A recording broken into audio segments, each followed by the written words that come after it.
Okay, now we are going to take a look at the last 4 problems on this review. So, number 18 says, consider the following function. Many students do not deal with the negative correctly.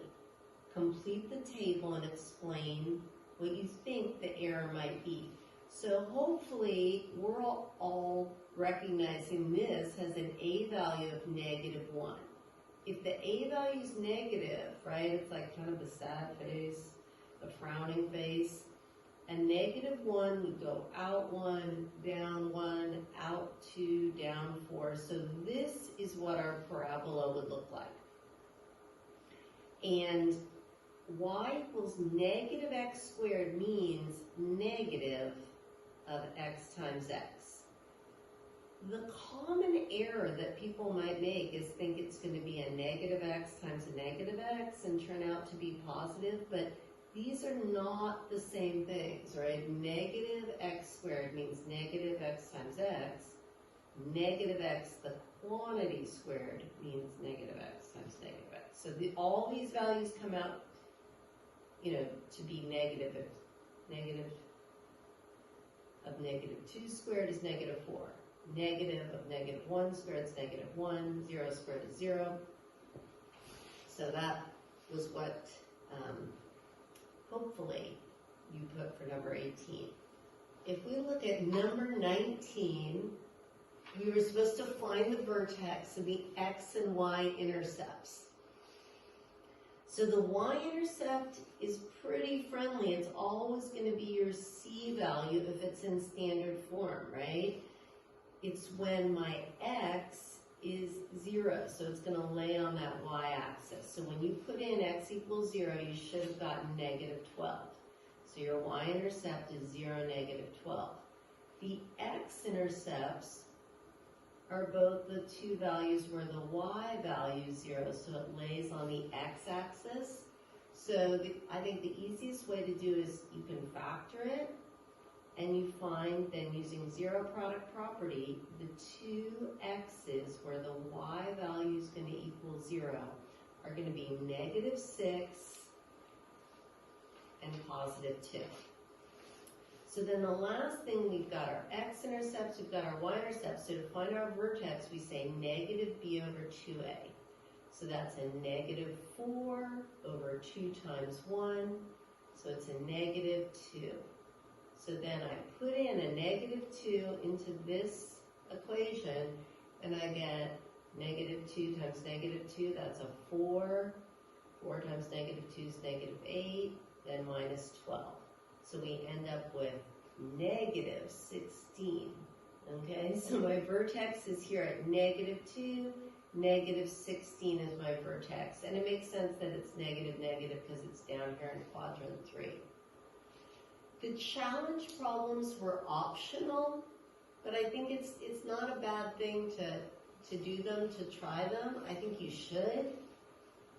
So when you look at number 20, we're finding the vertex the same way, right? -8 over 2 times -1. It comes out the x part of it's going to be a 4.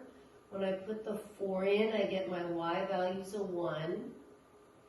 The y-intercept is always friendly, right? It's just what my c value is. So my y-intercept is 0, -15.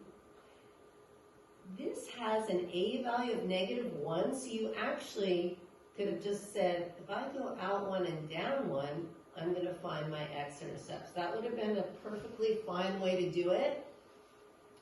You could also say, when does my y equal 0, and factor it. The factoring is a little difficult because your leading coefficient's negative, but you can factor it, and you will find the two x's that will make this equal to 0 are +3 and +5. And what made 21 a little difficult was that your vertex came out to be -1/2, and it is a little harder to work with the halves. But you can do it. We've been practicing that. So when I put in a -1/2, -1/2 times -1/2 is a 4th, plus a -1/2 minus 3. You get negative 3 1/4, or you could say negative 13/4. So that is your vertex, negative 1/2, negative 13/4. And I just wrote it a couple other ways, right? Because you could write it with decimals, okay? You could write it as a mixed number. Then, and what's friendly is just kind of checking our y-intercept. We weren't asked for that, but that would be at 0, negative 3. But to find my x-intercepts, I'm going to say, well, when does the y value equal 0? It'd be nice if it factored, but it doesn't factor, because the only way I get 3 is 1 and 3, so there's no way I could have two numbers multiply to give me a negative 3 and add up to a positive 1. So then I'm going to put this in my quadratic formula, and I get something, I have 1 minus a negative 12, so it's a 13 under my radical.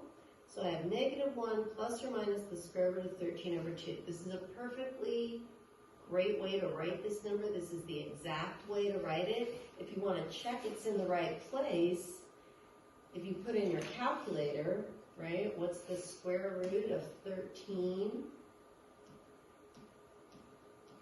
So the square root of 13, okay, comes out to be about 3.6. So that's how you can estimate this decimal approximation. If I had negative 1 plus about 3.6, I'd have about 2.6 divided by 2. So that would come out to be about 1.3. And then if I add negative 1 minus about 3.6, I'd have about negative 4.6 divided by 2, so that would come out to be about negative 2.3. And those match up with the values on the graph. I'm grateful to you for sticking through this process, and please text me or email me if you have any questions.